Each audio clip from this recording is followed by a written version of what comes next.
Hello, welcome to Chapter 16, Social and Personality Development in Middle Adulthood. This week we'll take a look at theories of social and personality development, relationships and personality, and midlife career issues. These are the objectives we will be covering. First of all, we're going to take a look at Erikson's psychosocial stage, generativity versus stagnation. Generativity involves an interest in establishing and guiding the next generation, which involves rearing children, teaching, mentoring, taking leadership roles in civic, religious, or charitable organizations. This may continue through old age. Stagnation, on the other hand, is a personal sense of failure, which leads to a pervading sense of stagnation and personal impoverishment. Possible overindulgence, alcoholism, and stuff like that might be a result of this stage of stagnation.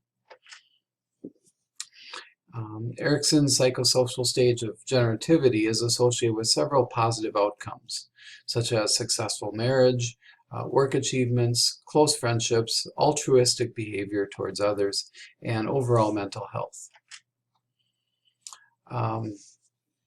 There's been a 40-year longitudinal study of a group of inner-city non-delinquent boys who had originally served as a comparison group in a study of delinquent boys. Out of 343 married men in the study, 29 had fathered no children. What they found out is that raising children had an impact in their personality development. That men's earlier response to childlessness was predictive in their psychosocial health at the age of 47.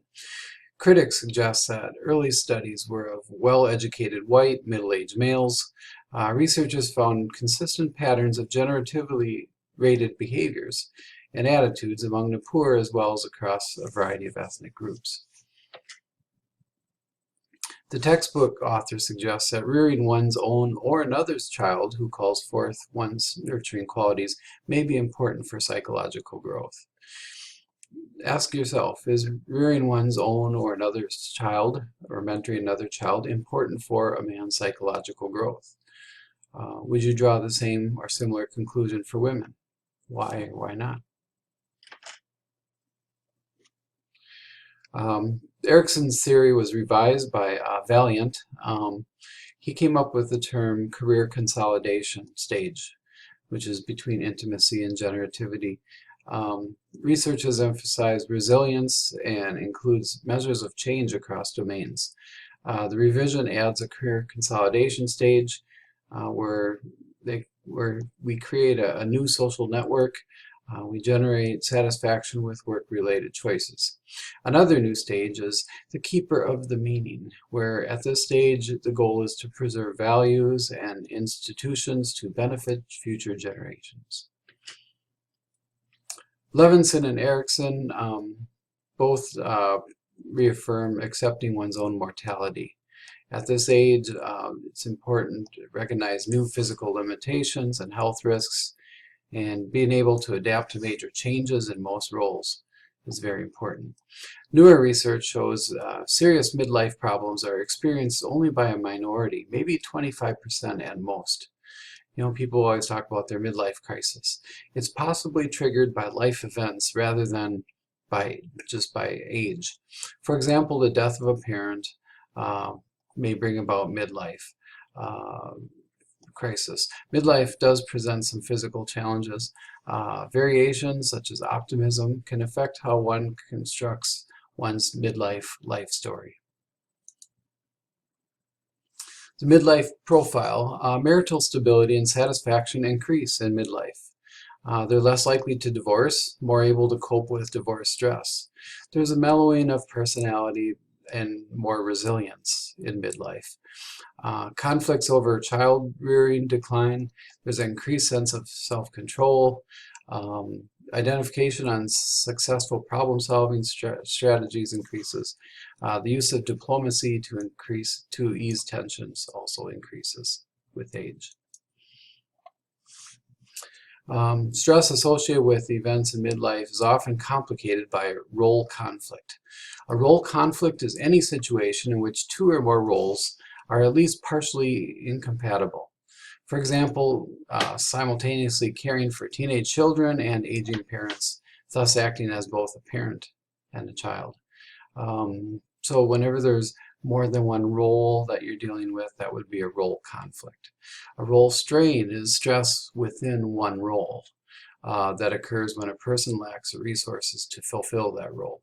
For instance, a midlife adult may need to return to college to learn new skills, to retool, and that could provoke anxiety.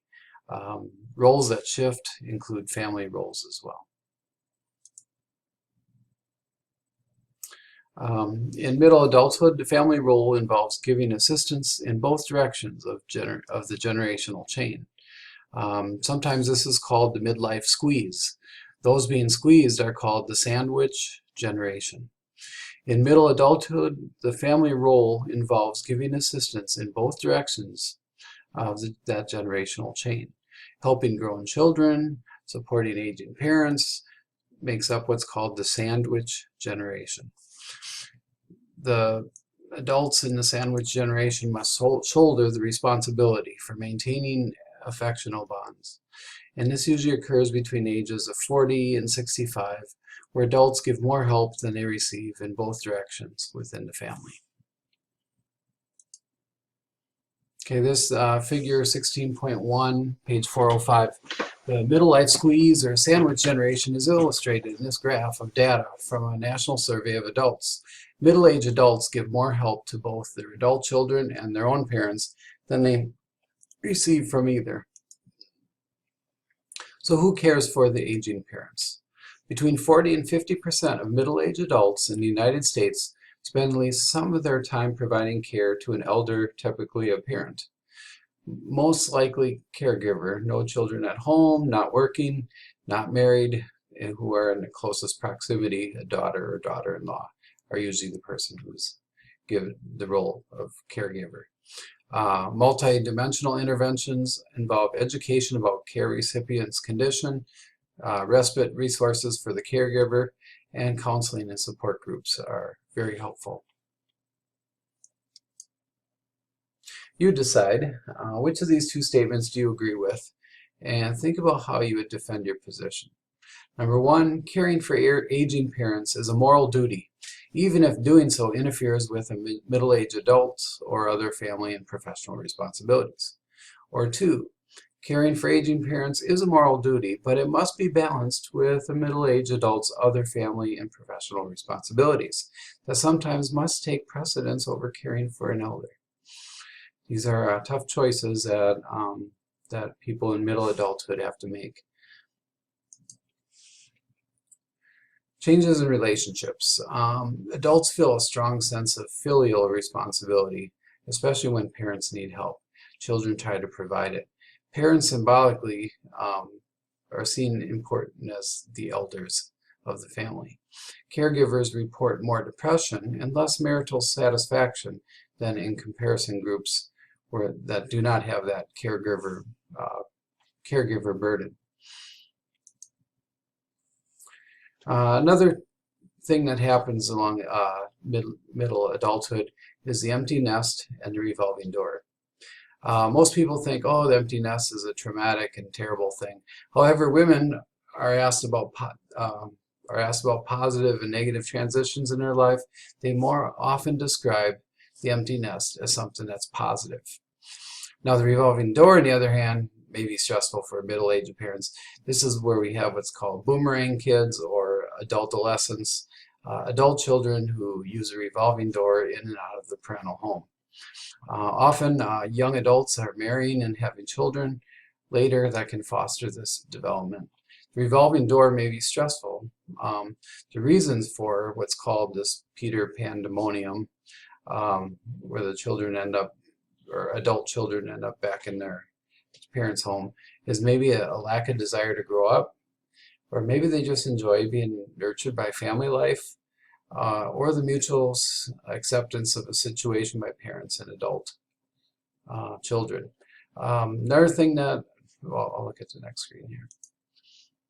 So aside from which is cited in this discussion, what evidence would suggest that the economic explanation of the revolving door is the best one? What kinds of data would favor the psychosocial explanation? In other words, why are these so many adults moving back with their parents? One could be economic, that it's just cheaper, it's more, they're unable to fend for themselves on their own, so they, it's an economic choice. Another reason might be the adult parents might need that support as well, where the child moves in order to care for their aging parent. Another one would be, we talked about economic. The discussion mentioned some advantages enjoyed by single young adults who live with their parents. What are some of the disadvantages of such a living arrangement? I know when I was a teenager, the thing I looked forward to the most was moving out. But I remember coming home and visiting parents and really enjoying that time together. Disadvantages, I think, is just the lack of freedom. And there's definitely some advantages to living on your own. Okay, next is a new role for middle-aged adults, becoming grandparents. Grandparenting may shift to a slightly later age. Most grandparents express high levels of satisfaction with this role. Grandparents can positively influence children's development. It's an especially important source of stability for children of divorced parents. A lot of times when parents are divorced, grandparents can be that stable person in that child's life, grandchild's life. So there's three categories of grandparents. There's what's called remote relationship, companion relationship, and involved relationship. We're going to cover those three right now. The remote relationship involves about 29% of grandparents. It's where there's an infrequent contact and little direct influence in the life of the child. And it's most commonly created by physical distance. So the grandparents are not as involved because they're physically living a ways away. It's hard to be involved when there's a lot of distance. Next is companion relationship.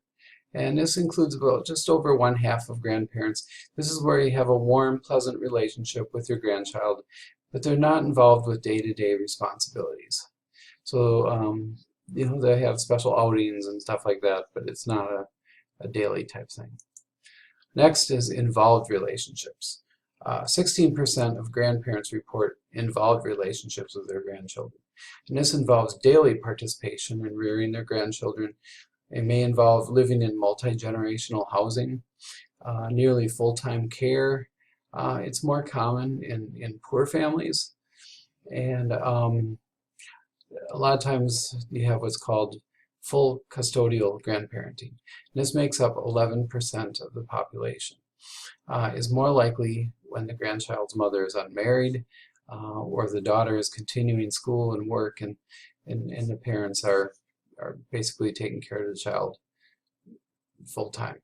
The role of grandmother is broader and more intimate than that of the grandfather, usually. For most adults in middle age, grandparenthood is not central to their lives, their sense of self, or their overall morale. Me, a mother-in-law, not too likely, but cultural differences in roles mother-in-laws play make a difference. There's usually a pretty negative image of mother-in-law. Conflicts exist across cultures. There's sometimes conflicts over how to raise a child or boundaries in the family. Here are some recommendations that your book gives about being an in-law. Please don't give solicited advice or unannounced visits. Try to remain non-judgmental in sharing your experiences, and avoid behind-the-back criticism of in-law children, and refrain from insistence on weekend or holiday visits, and respect child-rearing choices. So how much conflict between mother-in-laws and their children's spouses is brought about by expectations based on cultural stereotypes? What would you include in a list of tips It might help spouses avoid conflicts with their in-laws. And you've probably come up with some of these already. Okay, friendships. Really, the total number of friends is less in middle adulthood than at earlier points. Friendships may be more intimate and close at this age. Friendships endure even with less frequent contact.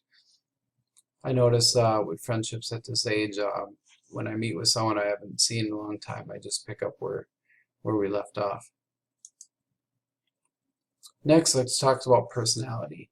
There's what's called the Big Five, or the ocean: openness, conscientiousness, extroversion, agreeableness, and neuroticism. What we find in middle adulthood is that there's increases in pro-social behaviors. It seems to be linked to secure attachment. This demonstrates both continuity and change at midlife. There's a subtle age-related changes in these 5 factors across the years of adulthood. Traits follow a general pattern of stability in most people, but they're also subject to some degree of modification. Personality makes an important contribution to an adult's capacity for managing stress. The Big Five are relatively stable from childhood through old age. Openness, extroversion, and neuroticism decline as adults age. Agreeableness and conscientiousness tend to increase through age 70. And there's a nice little video here on that personality is not set in stone. Next, let's talk about midlife career issues. Work satisfaction. Work satisfaction at its peak, despite few work promotions happen in middle age. The quality of work performance remains high in spite of declines in some cognitive or physical skills. Middle-aged workers experience less burnout than younger ones, and careers are more stable in middle age. True or false? Men and women have the same sources of job satisfaction, but deal with them differently. The correct answer is true. Both genders use the same criteria to assess job satisfaction. However, both genders share similar preferences for performance awards and management style. Men and women think differently about work. Women worry about the effect of children on their career development. With job performance remains high throughout middle adulthood. Exceptions are jobs that require speedy reactions or physical strength. Baltas argue that adults engage in selective optimization with compensation to remain highly productive. Now, selection is narrowing of a worker's range of activities. They tend to focus only on the central tasks, delegating more to other younger people. Optimization is exercising crucial abilities with added training or polishing rusty skills. Compensation is adapting pragmatic strategies for overcoming specific obstacles, like getting glasses or hearing aids. The link between selection, optimization, and compensation and the quality of work performance strengthens with increasing age. Now, there are some jobs like longshoremen, air traffic controllers, and truck driver. They all lose performance with age because it involves response time and physical strength and speedy reactions. Unemployment can be real difficult middle age. They must overcome ageism in obtaining new employment. A lot of times older people will be overlooked as overexperienced, or they will prefer to hire someone younger, so they have them over a more longer period of time. So ageism is a big issue that unemployed middle adult people have. Involuntary career changers experience heightened anxiety, depression, and health risks after job loss. Changes in family relationships, loss of self-esteem. Good coping skills are critical at this stage. Reemployment restores a sense of well-being. Potential employees believe in the productivity of younger workers, and that's where the ageism kicks in. Involuntary career changers, their skills have become obsolete. Their jobs have been eliminated. Reemployment involves or tends to restore health, emotional stability, and sense of well-being. Marital satisfaction deteriorates when job loss occurs. Voluntary career changes may not wish to pursue advancement in current occupations. They may express a new side of their personality, but the transition can still be stressful. There could be that honeymoon hangover effect that may emerge. And then we talked about involuntary career changers, the struggles that they have. Voluntary career changers, there's usually a genetic basis for career change. Twin studies suggest a genetic basis for voluntary changes, career changes in midlife. Studies suggest that voluntary changes are a product of personality, where they change jobs for a better sense of control, they may have a higher tolerance for risk-taking, and they're not stressed by job seeking. Baby boomers are projected to be the healthiest, best educated, and longest living retirees in history. They usually make retirement plans for both wives and husbands. They expect to retire in their early 60s and live into their 80s. Many may not have saved enough and may have accumulated too much debt for their desired lifestyle. There's a little video here to watch on transitioning to retirement. Now, Dykewald's survey of baby boomers, he surveyed 3,000 baby boomers in 2005 and came up with 5 distinct approaches to retirement. We have the wealth builders, that makes up about 31% of the baby boomers. They intend to spend their spare time making money and continuing to work. Anxious idealists are 20% of the baby boomer retirees, and they're interested in volunteer work and giving back to the community, if at all possible. The empowered trailblazers, which make up 18% of the baby boomers, they expect to spend more time traveling, taking courses, self-development type things.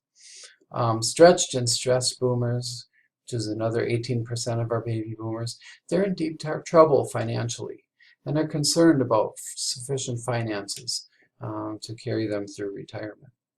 And then we have the leisure lifers, and this is 13% of the population retiring. They're able to retire in their mid-50s and tend to spend most of their time with recreational pursuits. That would be what I'd want to do, but I'm in my mid-50s and I work 3 jobs. So, but overall, that's it for the week. Have a wonderful week, and that concludes our presentation.